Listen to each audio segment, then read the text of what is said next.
बंधुवर जय माता दी।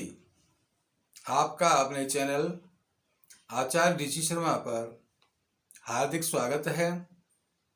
ये वर्ष 2023 आप सभी भगवत भक्तों को, YouTube चलाने वाले बंधुजनों को मंगलमय, उन्नतिमय, सुखमय हो, ऐसी हम कामना करते हैं। और आज हम एक रोचक विषय आपके पास लेकर आए हैं। वो है अपनी निर्णय क्षमता को मजबूत करके, ठीक करके आप जीवन में बहुत सी परेशानियों से बच सकते हैं। अपने जीवन को सुखमय, उन्नतिमय, आनंदमय बना सकते हैं। क्योंकि जब भी रास्ते में चलते हुए दो राहे, तिराहे या चौराहे आते हैं तो उस समय किस रास्ते पर जाना है, किस रास्ते पर मुड़ना है, इसका निर्णय किए बिना अगर हम किसी भी रास्ते को चुन लेते हैं तो आगे चलकर कहीं भी परेशानी का सामना करना पड़ता है, या हम जो अपना लक्ष्य लेकर निकले हैं, जहाँ हमको जाना है, वहाँ न पहुँच करके और रास्ता भटक करके गलत स्थान पर पहुँच सकते हैं। इसी प्रकार जीवन में अनेक बार निर्णय लेने के लिए दो राहे, तिराहे और चौराहे आते हैं। क्या करना चाहिए, क्या नहीं करना चाहिए, उस समय अगर आपको अपना लक्ष्य मालूम है और निर्णय लेने की क्षमता आपके पास है तो आप सही मार्ग का, सही कार्य का चुनाव करेंगे और वही करेंगे जो आपके लिए उचित होगा, शुभ फलदायी होगा। तो इससे जीवन उन्नतिमय होता है, मंगलमय होता है। तो आइए आज चर्चा करते हैं कि निर्णय की क्षमता कहाँ से कैसे प्राप्त होती है और उसमें किसी प्रकार की कोई हमको कमी है प्राप्त होने में तो हम उपाय करके उसको किस प्रकार से मजबूत कर सकते हैं। सबसे पहले चर्चा करेंगे कि मतलब प्राणी की कुंडली में 5वां और 9वां और 11वां भाव जो होता है वो निर्णय क्षमता लेने में सहायक होता है। क्योंकि जो 5वां भाव है यह आपका विद्या, बुद्धि, विवेक का होता है। इस भाव में देव शक्ति काम करती है। इस भाव से यांत्रिक विद्या मिलती है और बुद्धि प्राप्त होती है। शास्त्र की, वेदों की निपुणता प्राप्त होती है। राजनीति की प्रतिभा प्राप्त होती है। वाक्पटुता इस भाव से प्राप्त होती है। लेखन साहित्य की शक्ति प्राप्त होती है। मंत्र यंत्र की शक्ति प्राप्त होती है। तो इस प्रकार से गुरु यहाँ के कारक होकर भी विफल हैं और गुरु कारक हैं लेकिन अकेले गुरु यहाँ पर फलदायी नहीं होते हैं। दूसरा जो 9वां भाव है वो निर्णय क्षमता में इसलिए सहायक होता है कि यहाँ पर आप धर्म संबंधी ज्ञान प्राप्त करते हैं। धार्मिक कृत्य करने की शक्ति यहाँ से मिलती है। पाप पुण्य का आदि का आप विवेकपूर्ण निर्णय यहाँ से करते हैं। क्या करना चाहिए, क्या नहीं करना चाहिए, अच्छा बुरा क्या है, इसकी ज्ञान, इसकी शक्ति यहाँ से प्राप्त होती है।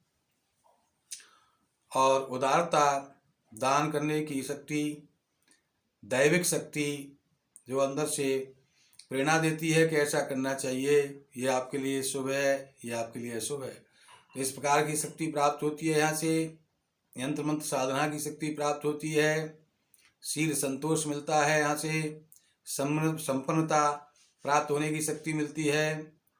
तो उसी प्रकार से जब ये भाव जागृत होगा तो आपको जो है संपन्नता प्राप्त करने के लिए ही आप निर्णय लेंगे। भाग्य की यहाँ पर शक्ति मिलती है, भाग्य का विकास यहाँ से होता है। तो भाग्य से अगर आपको कुछ अच्छा मिलना है वो भी आपका निर्णय यहाँ से फलदायी होगा। अधिकार मान की प्राप्ति होती है, उच्च शिक्षा प्राप्त करने के लिए ये भाव जागृत होना बहुत जरूरी होता है। तो इस प्रकार से यहाँ पर सूर्य और गुरु कारक होते हैं और आप त्रिकोण का सर्व क्षेत्रीय यहाँ पर विचार होता है। 11वां भाव आपकी कुंडली का संपूर्ण धनागम प्राप्त कराने का, सट्टा लॉटरी आदि का लाभ प्राप्त कराने का, मित्र भाई जवाई के सुख प्राप्त कराने का, समाज में श्रेष्ठता सिद्ध करने का, वाहन सवारी का लाभ, प्रॉपर्टी का लाभ, सुख का लाभ, सुख प्राप्ति का लाभ, प्रॉपर्टी का योग, मंगल कृत्य का योग, मशीनरी कार्य में सफलता पाने का, मेल मिलाप और क्रिया कुशलता पाने का, आकस्मिक धन लाभ पाने का, आभूषण वैभव प्राप्त होने का, ये कारक ये ग्रह के अनुसार जागृत होने पर आपको फलदायी होता है। ये भाव, इस भाव का जागृत होना आपके लिए जरूरी है, तभी आप सही निर्णय लेंगे। इस प्रकार से यहाँ का गुरु कारक हैं और गुरु कारक होकर के सुख वैभव सब प्रकार की स्थिति प्राप्त कराते हैं, सही निर्णय कराते हैं।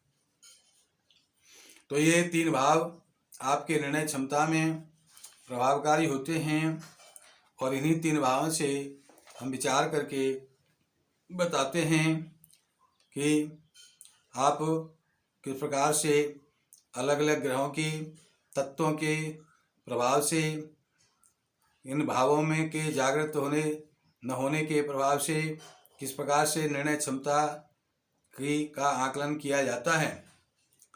चंद्रमा इसमें विशेष महत्व रखता है।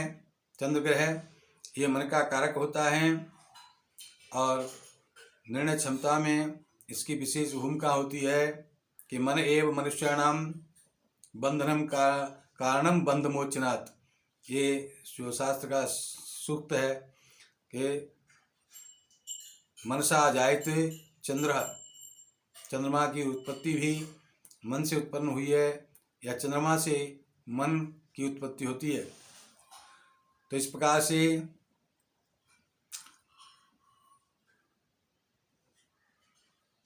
मन एव मनुष्याणाम कारणम बंध मोचनात् के सूत्र के अनुसार निर्णय क्षमता में इसकी विशेष भूमिका होती है और ये कभी मनुष्य को तुरंत जो है मान सम्मान दिला सकता है, तुरंत जो है अशुभ से अशुभ फल की प्राप्ति करा सकता है। तो इस प्रकार इसके बाद निर्णय क्षमता में प्रभाव रखने वाली बात है वो हस्तरेखा। हस्तरेखा में अंगूठे से निर्णय क्षमता प्रदर्शित होती है। जिस प्रकार के अंगूठे का निर्माण होता है उसी प्रकार की उस प्राणी की निर्णय क्षमता भी होती है। जो लोग सूर्य से प्रभावित होते हैं, सूर्यदेव सभी ग्रहों के राजा हैं और अपने स्थान पर स्थिर हैं और निर्णय क्षमता इनके प्रभाव से अगर होती है तो शीघ्र और सही निर्णय व्यक्ति कर सकता है और इसका परिणाम भी शुभ होता है। चंद्रमा से जो प्रभावित लोग होते हैं वो भावनाओं के अनुसार, भावनाओं के अनुरूप निर्णय लेते हैं। बुद्धि का कम और भावना का समावेश ज़्यादा होने से इनके निर्णय लेने की क्षमता ठीक नहीं होती है। ये कभी निर्णय सही होता है, कभी निर्णय गलत भी हो जाता है, क्योंकि चंद्रमा घटता बढ़ता रहता है, शुभ अशुभ होता रहता है, और चंद्रमा की चंचलता के कारण निर्णय भी चंचलता पूर्ण होता है। मंगल प्रधान लोग, जिनकी कुंडली में मंगल की प्रधानता होती है, या उपरोक्त 3 भाव जो बताए हैं उन पर मंगल का प्रभाव ज़्यादा होता है, तो वह व्यक्ति जोश में निर्णय लेने वाले होते हैं, क्योंकि मंगल साहस का प्रतीक है, साहस का दाता है, और उस साहसी व्यक्ति को जोश में होश नहीं रहता, इस प्रकार की जो एक कहावत है उसी के अनुसार निर्णय लेते हैं। और अति साहसी होने के कारण, अति आत्मविश्वास, जिसे ओवर कॉन्फिडेंट के कारण कभी कभी निर्णय गलत हो जाते हैं। बुध का प्रभाव अगर कुंडली में ज़्यादा होता है तो बुद्धि प्रधान लोग निर्णय लेने में सही निर्णय या गलत निर्णय का विचार नहीं कर पाते। निर्णय लेने में इन्हें दुविधा रहती है, क्योंकि बुध एक बुद्धिदाता है, विवेक का प्रदाता है, किंतु उसको भी किसी सपोर्ट की जरूरत होती है, क्योंकि वह स्वयं नपुंसक ग्रह होता है, जिसके साथ रहता है उसी के अनुरूप अपना फल या प्रभाव प्रदर्शित करने लगता है। उससे प्रभावित, उस ग्रह से प्रभावित होकर के अपना फल देता है। तो इसके अगर साथ बृहस्पति, शुक्र या शनि में से किसी ग्रह का इस बुध को आपकी कुंडली में यदि सपोर्ट मिल रहा है, सहायता मिल रही है, तो ये सही निर्णय देने वाला होता है। सूर्य का अगर भी साथ मिलता है तब भी ये सही निर्णय कराते हैं, क्योंकि सूर्य के आसपास अक्सर ये रहते हैं। और बुध जो है सूर्य के अगर साथ हैं तो अस्त नहीं है, तो कोई अशुभ प्रभाव नहीं है, तो ये बुधादित्य योग बनाते हैं। और वो बुधादित्य योग जो है बहुत ही अच्छे सही निर्णय कराता है, जो आगे के भविष्य में आपके लिए सुखदायक, मंगलदायक और उन्नतिदायक निर्णय होते हैं। इसके बाद बृहस्पति और शुक्र की बात करें तो इन दोनों ही ग्रहों का अगर प्रभाव कुंडली में है तो ये दोनों में से कोई भी एक ग्रह आपको निर्णय लेने की, सही निर्णय लेने की क्षमता प्रदान करते हैं, क्योंकि देवगुरु बृहस्पति देवताओं के गुरु हैं और गुरु का निर्णय गलत नहीं हो सकता। उनको अनुभव और अपने ज्ञान के भंडार से निर्णय लेने में कोई दिक्कत नहीं आती, त्रिकालज्ञ होते हैं। और शुक्रदेव दैत्यों के गुरु हैं, यानी शुक्राचार्य जी हैं, तो वो ही निर्णय लेने में सही संतुलन निर्णय कराते हैं, और वो निर्णय भविष्य में सुखदायी और उन्नति में होता है। इसके बाद बात करते हैं शनि ग्रह की। तो शनि प्रधान लोग निर्णय अक्सर ठीक ही लेते हैं, सोच समझ कर लेते हैं। इनके निर्णय कभी 100 में से 99.99% सही होते हैं। इस प्रकार से, क्योंकि शनि जो है दंडाधिकारी हैं, शनिदेव ग्रहमंडल के, वायुमंडल के, हमारे संसार के न्यायाधीश हैं, और न्यायाधीश का निर्णय 100 में से 99% सही ही होता है।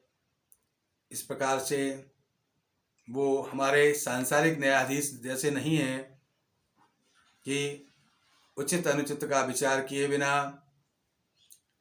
और अपने एविडेंस, गवाह या सबूत के आधार पर निर्णय कर देते हैं। तो सांसारिक न्यायाधीश में और हमारे शनि भगवान जैसे न्यायाधीश में बहुत आसमान ज़मीन का अंतर है। उनके निर्णय सही होते हैं। तो उनसे प्रभावित लोग जिनकी कुंडलियों में शनि का प्रधानता है, ऐसे व्यक्ति सही और सोच समझकर निर्णय लेते हैं जो आगे के लिए भविष्य में सुखदायी और उन्नतिमय होते हैं। पंचम भाव के स्वामी कमजोर होने पर, नौवें भाव के स्वामी कमजोर होने पर, 11वें भाव के स्वामी कमजोर होने पर और कुंडली में जल तत्व की मात्रा ज़्यादा होने पर, अग्नि तत्व की मजबूती होने पर, कुंडली में चंद्रमा और बुध की प्रधानता होने पर, क्योंकि ये पहले ही हमने आपको बताया है कि चंद्रमा और बुध दोनों ही चंचल हैं। बुध नपुंसक हैं और चंद्रमा चंचल हैं, तो वो चंद्रमा के साथ मिलकर के वही से ही हो जाते हैं जैसे वो दूसरे ग्रह के साथ होते हैं। तो ये चंद्र और बुध की अगर प्रधानता हो जाए कुंडली में, और अंगूठे का पहला पैर लंबा नहीं हो ज़्यादा और लचीला भी हो जाए, तो ये निर्णय लेने में सही निर्णय नहीं ले पाते हैं। इनके निर्णय अक्सर गलत होते रहते हैं और अपना जीवन परेशानी में, दुख में व्यतीत करते हैं। पंचम भाव के स्वामी मजबूत होने पर, 9वें भाव के स्वामी और 11वें भाव के स्वामी यथा सुप्रभाव में होने पर, मजबूत होने पर, पृथ्वी तत्व और अग्नि तत्व का संतुलन कुंडली में ठीक होने पर और शनि के मजबूत होने पर, शुभ ग्रहों के केंद्र स्थानों में होने पर, चंद्रमा के शुभ स्थान में होने पर, अंगूठे का पहला पैर लंबा और सख्त होने पर, ऐसे व्यक्ति निर्णय लेने में सक्षम होते हैं, सही निर्णय लेते हैं प्रायः, और इनके निर्णय जीवन को सुखदायी और उन्नतिदायक बनाते हैं। यदि आप बात करते हैं अब कि इनमें से अगर आपको किसी प्रकार की निर्णय लेने में दिक्कत आती है, निर्णय लेने में आप सक्षम नहीं हैं, आपके निर्णय सही नहीं होते हैं, तो इसके लिए क्या उपाय किया जाए जिससे आप निर्णय की क्षमता को ठीक कर सकें, मजबूत कर सकें और अपना जीवन उन्नतिमय बना सकें, सुखमय बना सकें।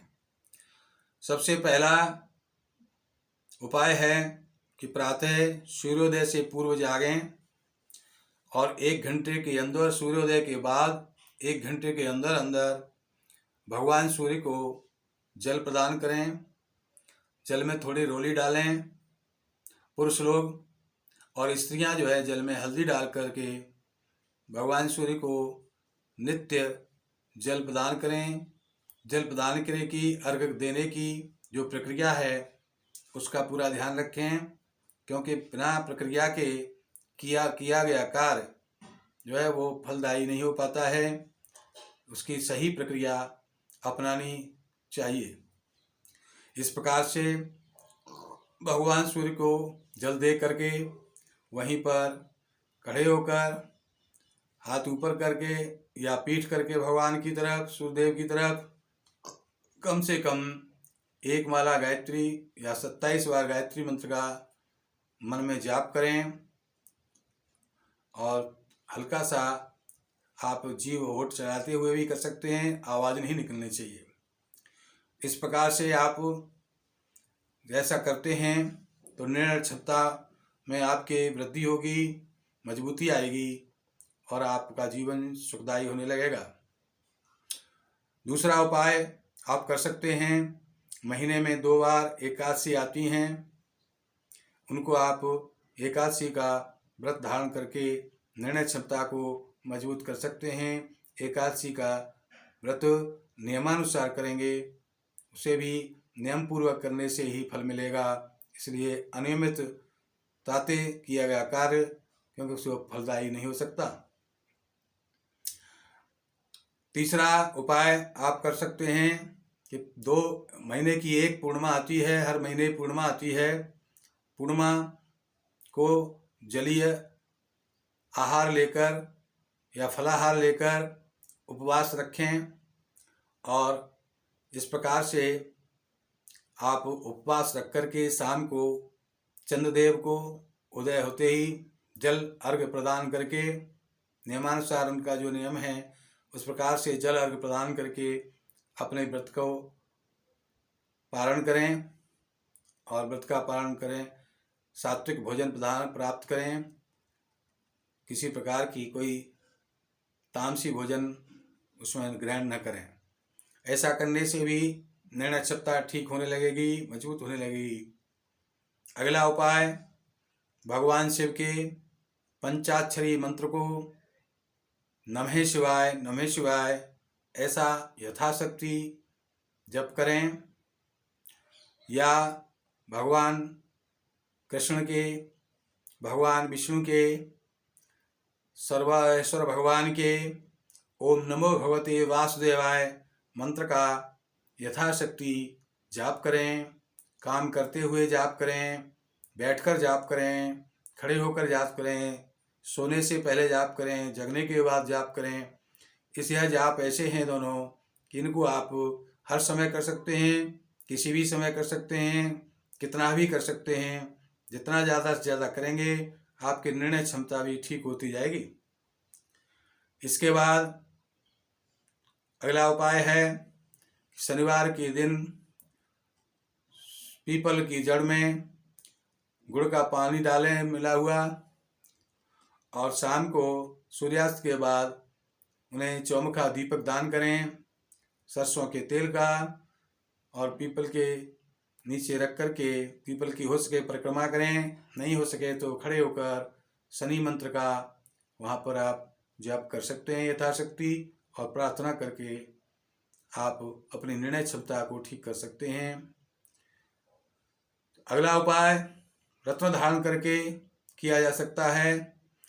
पीला पुखराज या ओपल या एक हीरा आप धारण करें, और इस प्रकार से सही ज्योतिषी से परामर्श लेकर के ये रत्न धारण करेंगे, नियमानुसार रत्न धारण करेंगे तो निश्चय ही आपकी निर्णय क्षमता ठीक होती जाएगी।